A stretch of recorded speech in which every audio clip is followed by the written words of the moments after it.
Morning, everybody. Welcome to this week's episode of Between Two Guitars, the internet's new home for all things rock and roll. I'm your host, Merrill Needham. Welcome to this week's show. Before we get started, I do want to give really a shout out to all of you. As you know, I've only been doing this for maybe a little over a month so far, and the channel's growing really fast. I'm getting a lot of positive feedback, especially with last week's special episode centered around Tool's release of the Fear Inoculum vinyl box set. That video itself is nearing on 1,000 views. I'm thinking about 30 or 40 from that. That'll be the first video that I've done that's hit that milestone. I've also gotten up to 31 subscribers, which doesn't seem like a lot, but starting from nothing, and as you can see, I haven't really put a lot of production costs into the show yet. But some changes are coming soon. I just don't want to spoil any surprises. But we're getting close to that 100 subscriber milestone, which is the first major one. And in order to kind of help get there, what I've decided to do is do a little contest for everybody. As many of you know, or maybe not, Rush's seminal album, Moving Pictures, got its 40th anniversary last year. But because of a number of circumstances that we've actually talked about on previous episodes of the show, the 40th anniversary remaster of Moving Pictures is actually set to be released by the end of the month. April 29th is what they're shooting for with the Super Deluxe box set that we talked about. Amazon is talking about ship dates mid to late May, so more about that. But with this record, what I've decided to do is once we've hit that 100 subscriber plateau, I'm going to pick out a subscriber at random. And once I pick out that subscriber at random, I'm going to announce the name on next week's show, give you a few days to respond back to me that you saw it and whether you want the vinyl or the CD. I'm adding the CD as an option because for those that don't know, when Rush did their 2014 remasters, only the vinyl issues got that remaster. The CD basically was working on the same version that had been on for years. So this year's 40th anniversary is going to be the first that gets that 2014 remaster. So in the 40th anniversary vinyl, from what I'm seeing, Amazon is showing it as an opaque white. Among other things, it's going to come, it's at 180 gram vinyl, half speed mastered, and it's going to sound fantastic.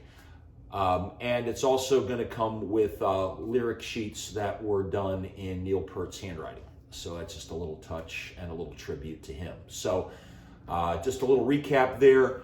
Once we hit 100 subscribers, hoping that we may be able to get that done in the next couple of weeks, I'll pick a subscriber at random, let you know on air that you've won, give you, say, a week to get back to me, and then once you do, I will send you free of charge a copy of the 40th anniversary of Rush's Moving Pictures on either vinyl or CD. So definitely hit those like buttons, hit that subscribe button, tell your friends and family and neighbors about the show. Let's get this growing as fast as possible so I can start doing some more fun stuff. But that's the contest. So without further ado, let's get into the actual show. And my t-shirt here is going to give you an idea of what we're talking about if you did not sign on because of the little clickbait headline that I put concerning this. And yes, we're going to be talking about Van Halen and more importantly, the rumored Eddie Van Halen tribute, either show, tour, or whatever it's going to be. And from what we're getting right now and what we're going to talk about, it looks like it's probably going to be a tour when it does happen. They're still saying if, but I'm pretty certain it's going to be a when. So let's kind of recap, everybody. So as you know, sadly, in October of 2020, we lost Eddie Van Halen. He finally succumbed to cancer. He had been fighting the battle on and off for many years, and the music world still misses him, and I'm still in shock. And I think it's what's interesting. Part of the reason his passing was part of the reason that kind of got me up off my ass and actually playing regularly and really learning how to play seriously. So I wish it didn't have to take that. And again, there were other reasons for that as well, but we still miss you. Anyway, it seems that any member of the Van Halen camp has been getting hounded with calls from reporters, interviewers, bloggers, people like me, wanting to know when they're going to do something for Eddie. Is it going to be a show? Is it going to be a tour? And so far, Alex, Eddie's brother and drummer for Van Halen, he hasn't said really a word to the press. And he's still going through his grieving process. He never really talked much to the press anyway. Wolfgang Van Halen, while he has been on tour supporting his album Mammoth WVH, has been getting hounded about this, and his answers have been ranged from ask Uncle Alex to, yeah, I'd love to see it happen, just really depends on what kind of mood you're in and really how many of these questions you're getting, as opposed to questions about his own album and his own tour. So that's been going on, and there really hasn't been a lot of information. Sammy said that he'd love to do it. Michael Anthony has said basically nobody said anything to him, but yeah, he'd love to do it. And recently, this was actually over the weekend, we get word from Jason Newstead. Yes, Jason Newstead, former bass player for Metallica, had spoken to the music press that he had actually been approached by Joe Satriani and that had been invited out to Los Angeles to jam with David Lee Roth, Joe Satriani, and Alex Van Halen in order to possibly do a tribute tour for Eddie Van Halen with Joe Satriani playing guitar. Although he said that everything kind of fizzled out, he didn't actually, I think, even end up going out there to do it. And everybody that heard the news was kind of scratching their head like, what do you mean Jason Newstead playing bass for Van Halen? That's strange, because what about Michael Anthony, and really also what about Wolf? And, Jason really hasn't played bass. This is, from my standpoint, he hasn't played bass on the level that it would need to play bass for Metallica. I would say since he was, for that here I said Metallica, I'm going to leave that in there actually, to play bass with the Van Halen guys since he really played bass for Metallica. Since he left, he did one tour, one Ozfest as Ozzy Osbourne's bass player. This was right after Rob Trujillo left Ozzy and went to Metallica.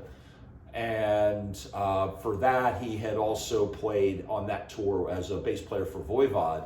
But really, since then, he's done some short tours with himself, or his own band Newstead, but really not much of anything.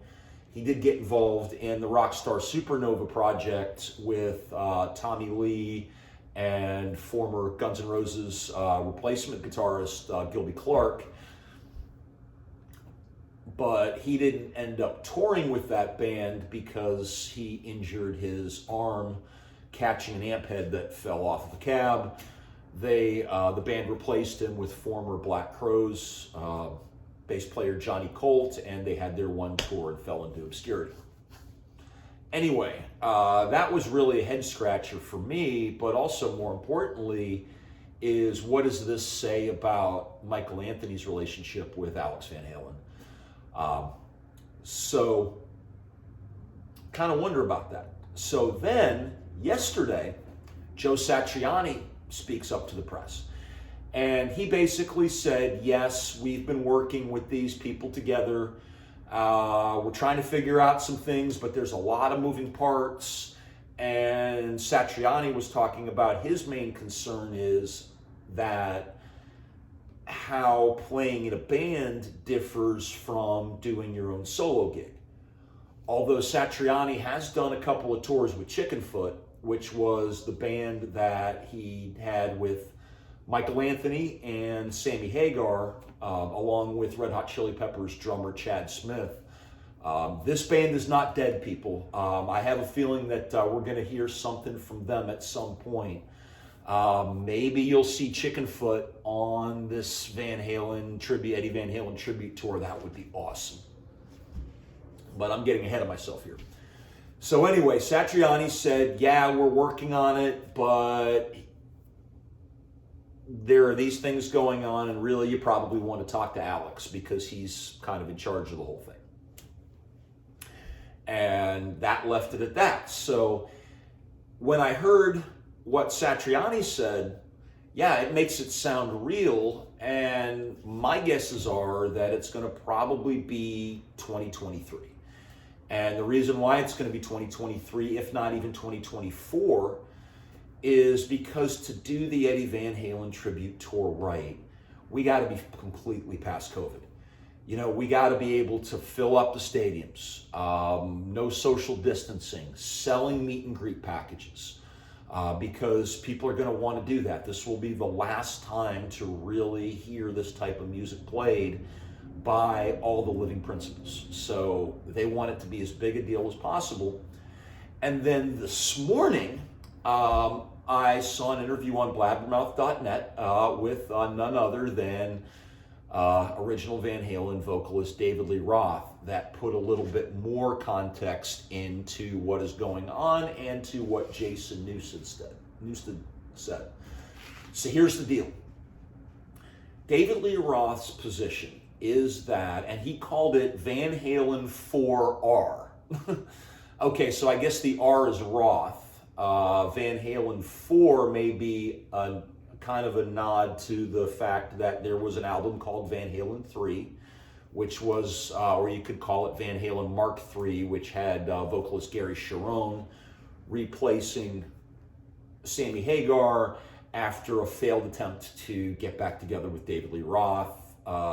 That kind of melted down on, I think it was the VMAs that year. But that all being said, what he said is Van Halen 4R in a post-COVID environment is you got to have two people doing everything, which is pretty darn smart. So what he said is for guitar, you've got Joe Satriani and Steve Lukather.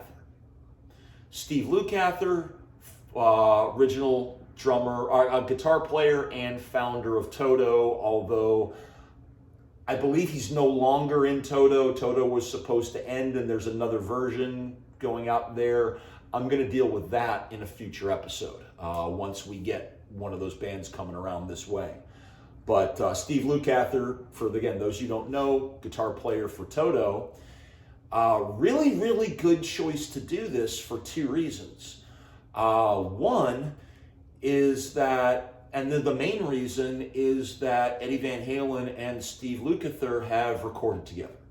For those that know, Michael Jackson's uber successful album Thriller included a song on it called Beat It.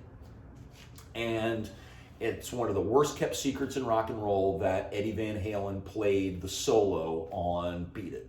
And you can tell it's just a normal, run-of-the-mill, badass Eddie Van Halen going up and down the fretboard, which really set that song off. But what a lot of people don't know, or at least I didn't when I was a kid, was that it wasn't Eddie Van Halen playing guitar on the whole track. It was Eddie Van Halen just playing solo. The rest of the guitars were played by Steve Lukather, who actually played pretty much all guitars on the whole album, and actually there were a lot of guys from Toto playing on that record. And I kind of joke that Michael Jackson's Thriller is the most successful Toto album ever made. And for those people that may have certain feelings about certain people that made that record, that's a good way to keep it in your collection and keep it happy if you want to go that way. But anyway, that's a great reason to have Steve Lukather as a player on this tour. The other reason is that, believe it or not, Toto was the first concert that Slash went to, and he's actually, believe it or not, one of Slash's biggest influences. So for those reasons, yes, even seeing Steve Lukath going out there and playing Van Halen tunes, I think he'd work really well with the later Sammy stuff, to be honest. But, that's what those guys will do. So, yeah, that makes sense. You have, so he mentioned Steve Lukather and Joe Satriani. For bass player, he said Michael Anthony and Jason Newstead as the second guy. So he even mentioned Michael Anthony's name. That's the first time since Wolf joined the band when they brought Van Halen back that any of those original guys actually mentioned Michael Anthony as far as playing with Van Halen. So as soon as David Lee Roth said that and put that in actually it ended up, he said that to the Van Halen news desk. So if you go to their website, you'll see that, all these comments there, which is great news. For drums, he said Alex Van Halen or maybe Tommy Lee. My guess is he just threw that name out. As far as a drummer, I think there'd be better choices. I myself would probably want to go with somebody as a backup, like a Mike Portnoy, or maybe actually you want to maybe a younger guy, the kid Max or Max Weinberg's kid, who's the drummer for Slipknot, would actually be an amazing backup drummer. So then that way the tour goes, there's not going to be a chance that there's going to be a canceled date or a rescheduled date. They're going to do these however many shows that they do. And if Joe Satriani gets COVID, Steve Lukather joins. Alex Van Halen hurts his shoulder and needs to miss a date or two. Whatever drummer you have is filling in, and it's always going to be top level talent. Nobody's going to feel like they're cheated, because at the end of the day, it doesn't even matter if Alex Van Halen plays drums in some people's minds, as long as we pay proper tribute to the man Eddie Van Halen and his legacy. So nothing's been announced yet. But based on these comments, first from Jason Newstead, then Joe Satriani, and then David Lee Roth, it looks like this is all but a certainty. I'm going to go out on a limb, and I'm going to say that this should probably be coming to a stadium near you next summer. If not next summer, 2024. And I would say that based on what AC/DC's plans are next year, because I think that's also happening. Hell, I think maybe you could run them both in a summer. But I don't work for Live Nation. I am not Irving Azoff, Van Halen's manager. So those people are going to be able to make those decisions. But as soon as we hear something, it's going to come here on the show. Now, finally, the last thing I want to talk about on the show, because today is Tuesday and it's New Guitar Day on Gibson.com, as far as releasing a new model, they have announced, and there are plenty available on the site as of just before filming, the Gene Simmons G-Squared Thunderbird Bass. And this thing is friggin' cool. There's a video that accompanies it, and I'll post a link down in the description so you can watch it. But it's not a custom shop version of his bass. What this is similar to like the Slash Les Pauls or the Adam Jones Les Paul standard that just got released here. I think it was within the last couple of weeks, where this is going to be a Gibson USA product, and it's not going to be a limited run, so it's going to be available. It's a $500 upcharge from the regular Thunderbird Bass. It's $2,799 instead of $2,299, and has some real cool upgrades.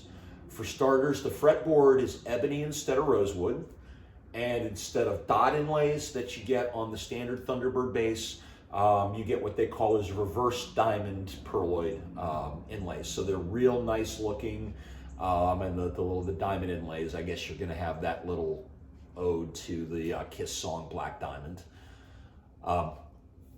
The guitar itself is ebony and has kind of like a white, kind of like almost like a like a bursty pick guard, which instead of the Thunderbird logo, it's a skull with cross guitars. One of the guitars is a Thunderbird Bass, the other is a Flying V. So that's the difference from the Thunderbird Bass. It's the same pickups and electronics configuration as the standard Thunderbird. You're going to have the Thunderbird treble and rhythm pickups, and a dedicated master tone control, separate volume controls, and a 3-position toggle switch. So that's your electronics there. Standard scale length and frets, and I don't have them memorized. I am a guitar player, not a bass player yet. But it looks like a really, really cool looking bass, and for not a lot more than a regular Thunderbird bass, it gives your purchasers just another option that may look a little cooler on stage, but isn't going to set you back $6,000-$7,000 like a custom shop guitar, and it's not a micro issue that's going to immediately disappear and end up on reverb for 3 times the price. So definitely check it out on Gibson.com. I'll put a video description for the bass, and who knows, maybe one day one will end up here in the house so I can do a proper review of it. Otherwise, I want to thank you guys for taking the time for watching. Again, this has been Between Two Guitars. If you like the show, or if you don't, please tell me why and put that in the comments. If you like it, hit that like button, hit that subscribe button, and then again, once we hit 100 subscribers, we're going to go ahead and do the drawing for a free copy of Rush's Moving Pictures 40th anniversary on either vinyl or CD, your choice. Thanks a bunch, and hey, even though we're honoring Gene Simmons with a bass today, he still doesn't know shit. Rock and roll ain't dead. You're selling a bass, boss.